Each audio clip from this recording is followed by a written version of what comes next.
Halo semuanya, dengan gue Irfan Dan gue Reza. kembali lagi di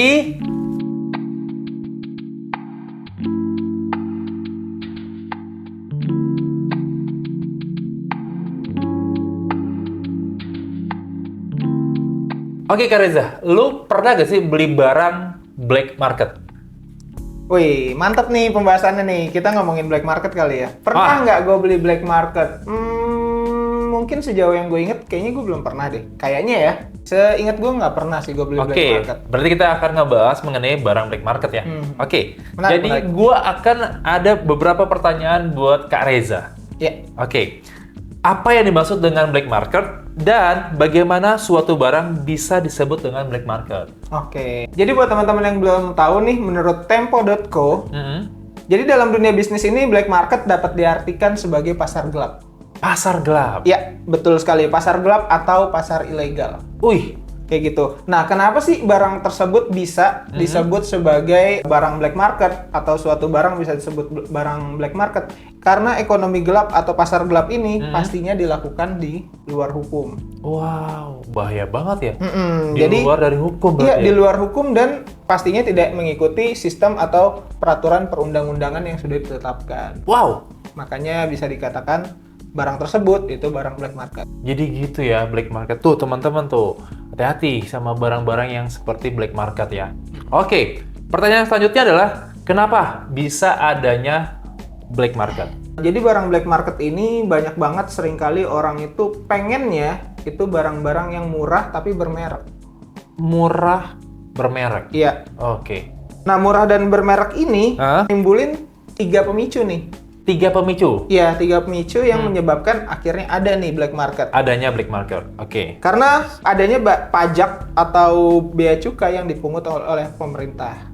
Karena adanya pajak dan bea cukai yang dipungut Iya. oleh pemerintah nih. Itu pemicu yang pertama. Pemicu yang Jadi pertama. ada pajak dan ada suatu anggaran atau iuran yang harus dibayar ke pemerintahan sehingga muncul nih indikasi-indikasi gimana kalau misalnya kita nggak bayar pajak ya. Nah, barulah muncul tuh black market. Oh, itu salah satunya. Iya. Dan Terus, yang kedua? itu biasanya ada aturan atau larangan peredaran. Salah satunya Salah satunya kayak senjata, obat-obatan. obat-obatan terlarang. Oh, Nah, oke. itu pokoknya semuanya itu tidak diizinkan atau tidak dilegalkan. Makanya barang tersebut ada jalur-jalur black marketnya. Oh, oke. Kayak gitu. Yang ketiga. Nah, yang ketiga ini itu adanya biasanya itu barang-barang curian. Wow. Barang-barang curian atau barang-barangnya balik lagi ya, barang-barang yang tidak legal tadi. Berarti Entah bagaimanapun barang ini dapatnya. nyuri di luar, Mm-mm. dilemparnya ke Indonesia. Ya, bisa jadi. Dijualnya di Indonesia. Bisa itu jadi. jadi barang BM. Itu salah satu atau 3 pemicu untuk kenapa bisa ada black market di Indonesia Wah, saat ini. seru nih. Oke, Kak Reza. Kenapa orang-orang lebih memilih barang black market dan kenapa barang dari black market itu tersebar dengan gampang? Oke, pertanyaannya menarik nih. Ketika ada barang-barang black market yang harganya murah, orang tuh jadi lebih mudah tertarik gitu, lebih tergiur. Contohnya marketplace. Mm-mm. Marketplace ketika ada harga yang normal, yang harga standar, dan harga yang sudah didiskon, pasti orang akan lebih tertarik untuk harga yang diskon itu kan, atau harga yang harganya jauh lebih murah daripada harga aslinya. Iya, price Makanya karena banyaknya harga-harga yang murah di bawah standar ini, sampai akhirnya orang-orang tuh banyak yang nyari. Balik lagi supply dan demand, demandnya banyak, jadi supply-nya harus terpenuhi. Oke. Makanya orang-orang berlomba-lomba untuk dapetin nih barang-barang BM atau barang-barang black market untuk dijual. Karena ternyata peminatnya masih banyak. Lalu selanjutnya selain BM, timbullah masalah KW lagi. Tapi nanti KW akan ada pembahasan khusus kali ntar ya. Iya, oke. Kita akan bahas kayak gitu mengenai KW. Itu konsepnya kurang lebih sama. KW juga itu orang pengen kelihatan pakai barang bermerek, tapi nggak punya budget. Sampai Iya. akhirnya ya udahlah, yang penting kelihatannya sama nih, mirip nih. Mirip ya. Ya udahlah, pakai aja, hajar gitu. Betul. Tuh, teman-teman tuh. Ingat tuh, jadi barang black market itu tidak disarankan. Karena tadi Kak Reza awal bilang adalah tidak sesuai dengan perundang-undangan. Ya. Itu bahaya banget tuh. Nggak bayar pajak, nggak kena bea cukai. Waduh. Ya. Ngeri juga ya. Bahaya. Bahaya ya. Ada gak sih ciri-ciri dari barang black market? Oh, pastinya ada dong. Jadi, buat teman-teman, ciri-ciri yang paling gampang untuk diketahuin barang itu asli, KW, ataupun barangnya black market, itu cek harganya. Oke. Cek harganya itu standar, sudah standarnya segitu, atau itu harganya jauh di bawah standar. Oh, itu dia tuh. Yang tadi Kak Reza bilang ya kan, orang banyak yang pasti nyari-nyari lagi nih harga. Ya. Harga sekarang sekian. Wah, ada yang lebih murah lagi. Wah, ada lagi yang lebih murah. Dan akhirnya kena tipu. Iya. Barang yang dia beli kalau nggak barang black market yaitu barang KW. Ya, ada dua kemungkinan ya. Kalau misalnya harganya terlalu jauh di bawah standar, itu ada dua kemungkinan. Apakah barang tersebut barang black market ataupun bisa jadi justru KW juga. Wah. Nah, lalu yang kedua, Yes. biasanya barang yang black market ini tidak ada pajaknya, Pak. Wow. Tidak dikenakan pajak. Bukan tidak dikenakan pajak sih, tidak membayar pajak. Oke. Jadi itulah kenapa barang tersebut bisa murah juga. Karena balik lagi ya, tergantung si harganya. Harga dijual dari pabriknya itu pasti akan mungkin kelihatannya lebih murah. Tapi ketika masuk Indonesia, kena pajak dan lain-lain, itu bisa harganya di atas rata-rata gitu. Oh, oke. Lalu yang ketiga itu adalah kualitasnya biasanya tidak terjamin. Misal, Kak Irfan beli barang murah, kita katakanlah sepatu ya. Sepatu murah di online shop katakanlah. Beli sepatu online shop murah, lalu sehari 2 hari dipakai langsung jebol. Nah itu tuh bisa juga jadi indikasi atau bisa juga jadi pertanyaan. Ini barangnya asli nggak sih sebenarnya? Kok baru sehari 2 hari dipakai, sepatunya udah rusak gitu loh. Nah itu bisa tuh karena kualitasnya nggak terjamin. Kalau misalnya barang-barang yang black market. Berarti jam tangan juga pun bisa seperti itu ya? Ya, kurang lebih sama seperti itu. Ada barang BM dan juga ada barang KW. Ya. Nah, itu bahaya tuh. Apalagi notabene kalau jam tangan itu kan elektronik ya? Iya nggak sih? Jadi, di mana kalau jam tangan itu nggak bisa ngebuka mesin? Iya. Iya nggak sih? Iya. Iya. Jadi ya cuma sekilas aja, lihat dari depannya aja. Habis itu ya udah, ya kan? Kita pakai ternyata kita juga nggak tahu barangnya BM atau barang KW. Dan ketika masuk ke servis ketahuan.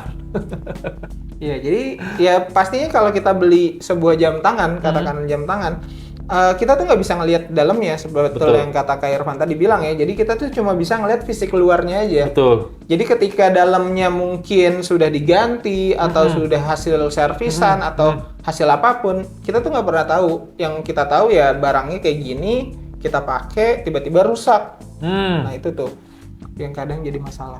Oke. Tidak ada yang bisa jamin barang original atau tidaknya juga bahkan kan. Iya, bener. Nggak ada ngejamin. Ya saya contoh misalnya punya toko, ya kan, jual jam tangan, ya kan. Saya tahu kalau yang saya jual ini adalah black market. Ya udah, kayak Kak Reza beli, ya nggak ada garansi. Paling embel-embelnya saya bilangnya adalah garansinya internasional. Iya. Ya dong. Internasional, kita kasih Kak Reza nih jam tangannya internasional ya. Kalau misalnya kerusakan, garansi toko saya. Nah, karena pastinya dalam servis itu pasti ada standarnya. Nah iya itu dia. Apalagi kita katakanlah barangnya barang-barang dari Jepang yang punya standarisasi ya dari Jepang punya gitu loh. Nah itu dia tuh.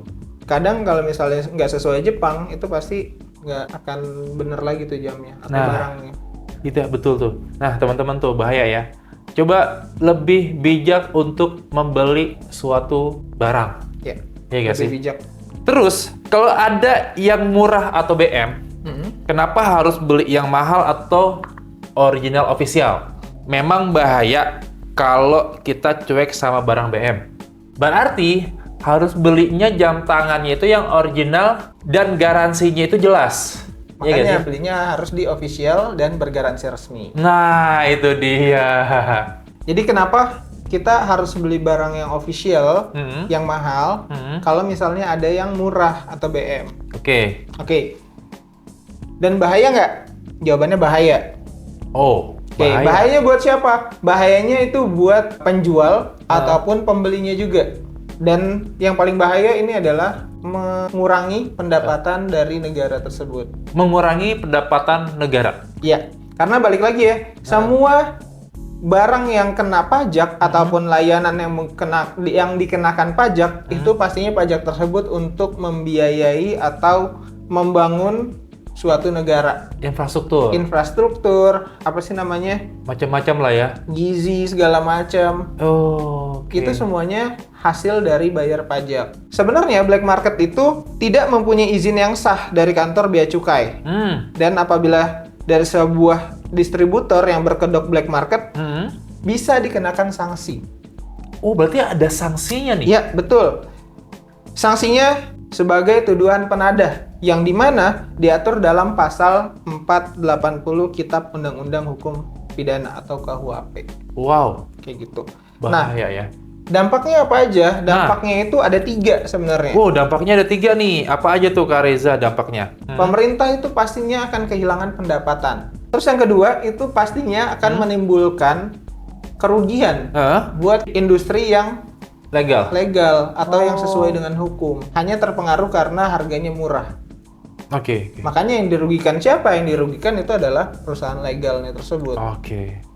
Dan yang terakhir ini pastinya menyulitkan pembangunan ekonomi negara yang tadi. Ini sebenarnya fatal banget ini masalah BM ya? BM ini. Oh gitu ya, Ya, bahaya banget ya. Itu tadi pajaknya. Oke. Jadi ketiga itu kalau gue rangkum adalah pemerintah tidak akan kehilangan pendapatan. Ya, Oke ya, dengan tidak adanya bayar pajak betul. karena barang BM. Lalu menimbulkan lagi kerugian untuk industri legal yang resmi. Yang resmi. Ya, Betul. Misalnya lu gue tunjuk dari brand Casio, ya kan, suruh jual jam tangan Casio, karena ada barang BM, pendapatan lu juga kan menurun. Betul. Industri lu menurun. Betul. Karena peminatnya banyak lebih barang BM. Iya. Dan harusnya kalian juga, kita yang industri legal itu bayar pajak ke pemerintah, ya kan? Karena ada BM, jadi ancur-ancuran itu. Betul. Ya, karena BM nggak bayar pajak dan bea cukai dan lain-lainnya. Oke. Lalu yang ketiga adalah menyulitkan pembangunan. Karena nggak ada pendapatan, nggak ada pembangunan ya. Iya. Jadi jalanan rusak. Ya kan? Jadi kalau misalnya kalian masih beli barang BM, terus di gang rumah kalian jalanannya rusak, jangan komplain. Jahat banget.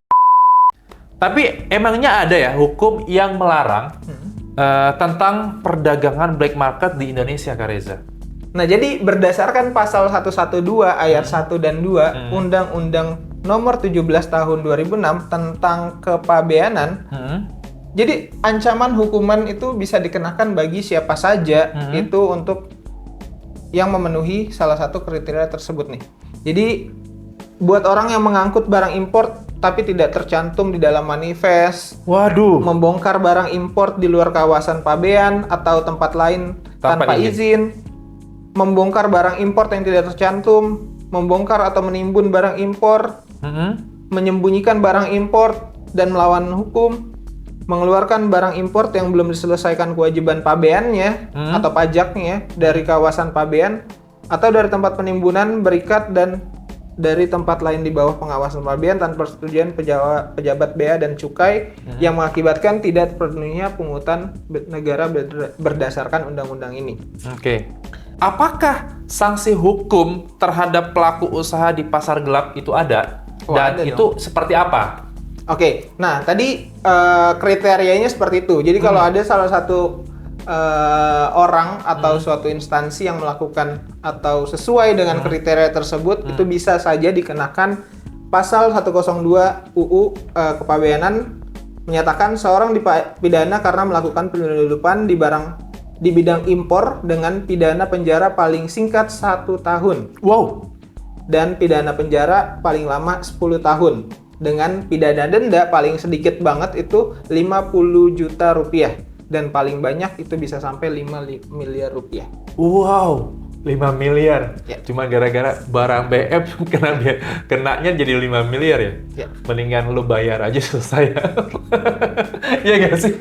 Ya, begitulah ya. Namanya melanggar hukum pasti ada konsekuensinya. Ya, jadi menikmati sesaat tapi nggak worth it ya, menurut gue ya. Iya. Dia beli barang BM atau dia menjual barang BM yang keuntungannya nggak seberapa, akhirnya kena masalah, dia mengeluarkan yang cukup lumayan besar. Ya. Ini menarik juga ya pembahasannya nih. Pembahasannya nih edukasi dan informatif. Iya. Barang black market itu asli atau KW nih Kak Reza nih? Kan banyak nih pemirsa ya kan yang nonton. Pemirsa, berasa di tahun 90-an ya. Nah, jadi umumnya itu ada 2 jenis tipe untuk barang black market ini. Oke, ada 2 tipe nih. Oke, yang pertama itu barangnya asli, Asli. tapi tidak kena pajak atau tidak bayar pajak. Oke. Oke, ya itu yang pertama. Ah. Dan yang kedua, itu biasanya barang BM itu adalah barang yang refurbish atau barang bekas pakai atau barang yang tidak lolos quality control, kemudian dijual lagi secara bebas. Oh. Iya, Gitu. paham. Oke, jadi yang pertama dia ori, tapi tidak bayar pajak Iya. negara. Betul, yang dari tadi kita udah omongin. Oke, yang kedua adalah udah BM barangnya refurbish. Nah, itu tuh. Makanya penjual-penjual barang BM ini tidak bisa memberikan garansi resmi. Oke, gue sebagai pembeli itu akan nanya juga pas ya, orang-orang pembeli ya, penikmatnya ya kan, akan nanya, bro ini barang ori atau gimana bro, ya kan? Pasti dia bilangnya adalah ori. Ketika kita tanya, garansi nggak? Nggak. Garansi internasional. Atau garansi di toko gua. Gitu. Kadang sulit bisa dipercaya juga ya. Iya. Garansi toko sendiri itu belum tentu biasanya spare partnya ready juga.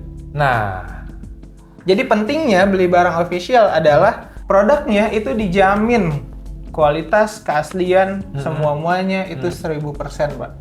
1000%. 1000%, Kak. 1000% nih. Orang-orang mah 100% Kak Reza, ini 1000%, ya kan? Karena kita udah bener-bener nggak ragu lagi, kita ngejual itu barang-barang yang bener-bener pastinya official dan bergaransi resmi. Oh, mantap. Gitu. Official dan bergaransi resmi. Kenapa Kak Reza tadi bilangnya adalah 1000%? Karena dari awalnya itu sudah standar hukum. Ya. Ya gak sih? Dengan caranya adalah membayar pajak. Ya, legal. Legal, lolos bea cukai. Nah, yang pastinya barangnya itu yang kita jual karena official itu pastinya lolos dari quality control. Dijanjikan kualitas yang benar-benar bagus.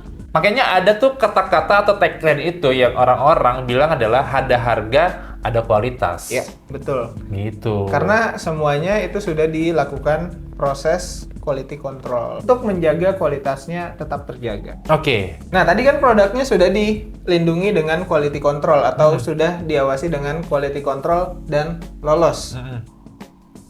Untuk mesinnya juga terjaga dengan warranty card resmi selama 2 tahun untuk G-Shock. Nah itu, jadi teman-teman juga pasti akan menanyakannya after dari gue beli suatu barang, apa yang gue dapatkan? Ya. Iya gak sih? Atau dinamakan after sales. After sales, betul. Berarti akan mendapatkan kartu garansi atau mendapatkan garansi barang tersebut. Ya, Itu bukan garansi toko kan? bukan. Dan tersedia service center di mana-mana. Nah, Itu juga bagian dari after sales tadi tuh. Banyak banget keuntungan kalau misalnya kita beli barang-barang di official dan bergaransi resmi tentunya. Oke. Jadi kalau misalnya teman-teman mengalami masalah atau kendala apapun dalam menggunakan jam tangan tersebut, tiba-tiba jamnya mati, tiba-tiba jamnya error, atau fiturnya ada yang nggak berfungsi, itu bisa banget langsung datang aja ke service centernya yang tersebar di seluruh Indonesia. Oke, jadi teman-teman, mulai sekarang atau mulai saat ini coba cek lagi jam tangan teman-teman, apakah ada garansi nasional 2 tahun dari PT Gilang Agung Persada? Ya, Oke, jadi yang dicari adalah garansi nasionalnya, bukan garansi internasionalnya. betul. Kalau garansi internasional juga BM juga garansi internasional kan Reza ya? Nah, itu. Makanya itu dia, makanya G-Shock atau Casio, distributor resmi tunggal itu adalah PT Gilang Agung Persada. Betul. Iya nggak sih? PT Gilang Agung Persada. Yang ditunjuk langsung oleh Jepang untuk memasarkan atau menjual produknya Casio Timepieces. Ya. Bener Kak Reza? Betul banget, betul banget. Tuh. Yang terakhir nih Kak Reza, tips untuk menghindari barang KW dan barang BM. Oke, tips yang pertama adalah pastikan kalian berbelanja di tempat yang official. Nah, Maupun online ataupun offline. Pastikan toko yang kalian beli itu adalah official oke. dan bergaransi resmi. Oke. Oke. Dan yang kedua, kalaupun kalian belinya offline atau beli secara langsung, pastikan toko tersebut itu benar-benar di bawah PT Gilang Agung Persada atau yang bekerja sama dengan PT Gilang Agung Persada. Oke, ya tadi bilang ya PT Gilang Agung Persada itu sebagai distributor tunggal Ya. Casio Timepieces Indonesia. Betul sekali. Oke, seandainya gue udah beli jam tangan yang resmi di officialnya nih, ya kan, dapat garansi 2 tahun, tiba-tiba kartu garansi gue itu udah habis masa berlaku 2 tahun. Apakah masih tetap mendapatkan benefit? Nah, ini nih yang sangat sangat disayangkan kalau misalnya dilewatkan. Apa tuh, Kak Karena Reza? ketika kartu garansinya sudah habis selama 2 tahun tersebut, Yes. kita sebagai pengguna itu masih bisa merasakan benefitnya. Wow. Benefitnya adalah free jasa pemasangan, spare part. Berarti cuma bayar partnya doang? Ya. Misal ganti baterai tadi, yang perlu dibayar itu cuma baterainya aja. Baterainya doang? Ya, untuk jasanya, jasa pemasangan itu free, tidak dikenakan biaya apa. Wow, berarti itu bukan sekedar baterai doang? Betul, Kayak mesin, Mesin, ganti LCD. ganti LCD, apapun, tombol, macet, segala macam itu semuanya free jasa pemasangan spare part. Wow. So, jadi banyak juga keuntungan kalau misalnya beli di official resminya ya. Ya. Tuh, teman-teman tuh. Hari gini lo beli BM. Buset dah, udah BM, kau. Sayang. Sayang banget soalnya. Karena ya balik lagi tadi, dia karena tidak bayar pajak, itu ngerugiin negara. Tips yang ketiga, itu adalah hindari harga yang terlalu murah. Tadi sebenarnya udah ditis juga di awal-awal. Ya. Jadi jangan suka termakan dengan harga yang jauh di bawah standar. Tergiur. Wah. Jadi misal tiba-tiba harganya diskonnya 80%, 90%. Apa iya suatu barang yang asli itu bisa didiskonkan besar itu? Kayaknya nggak mungkin deh. Iya, betul. Makanya jangan mudah tergiur dengan barang-barang yang harganya jauh banget di bawah standar. Oke. Kayak gitu. Betul, pasti. betul. Nah, pastinya kayak tadi ya, tokonya harus dipastikan official dan bergaransi resmi. Oke, official bergaransi resmi. Tuh, Ya. belinya di situ langsung. Oke. Apalagi sih yang kita bahas berarti jam tangan BM itu kemungkinannya ada KW, juga ada barang yang refurbish atau barangnya ya ori tapi tidak langsung bayar pajak atau tidak bea cukai. Intinya gitu ya, banyak lah ya. Kerugiannya banyak ya. Kerugiannya Jadi, banyak banget. Kerugiannya banyak ya. Makanya di sini saat ini banyak banget barang-barang BM dengan mengatasnamakan garansi internasional, ya kan? Yang lo pentingin adalah cari garansinya yang nasional, bukan internasional. Dan dicek lagi, garansi internasional tuh banyak yang KW juga loh. Nah, itu dia. Bahkan kartu garansi aja di KW-in. Kalian nih udah beli kartu garansinya nggak resmi, terus internasional, ternyata internasional KW juga. Iya. Kalau misalnya ada yang servis, dia udah yakin kalau jamnya asli ternyata KW, itu biasanya dia agak malu tuh. Sejauh yang gue tahu dia sering banget ngeluarin kata-kata, iya nih saya nggak tahu, saya dikasih. Iya. Padahal emang mungkin aja customer tersebut yang nggak teliti dalam beli atau ya asal murah tadi. Iya. Atau nggak tahu nih gue dikasih hadiah. Nah itu. Pokoknya teman-teman hindari barang-barang BM ya. Barang-barang BM apalagi barang KW. Ya. Jadi teman-teman syaratnya adalah beli jam tangan di official resminya ya. Entah di offline maupun di online. Ya. Ya, yang pastinya teman-teman cek adalah kartu garansi nasional 2 tahun untuk G-Shock, lalu kartu garansi nasional 1 tahun untuk Casio. Ya. Yang lainnya nanti aja dulu, ya kan? Oke, mungkin itu aja perbincangan kita mengenai barang BM, barang KW, dan barang official dan bergaransi resmi. Ya. Tipsnya aja nih udah nih. Tipsnya kira-kira jam tangan yang menurut Kak Reza beli dan bisa langsung dipakai yang seperti apa jam tangannya? Cuma satu nih, Apa tuh? belinya di official dan bergaransi resmi. Oke.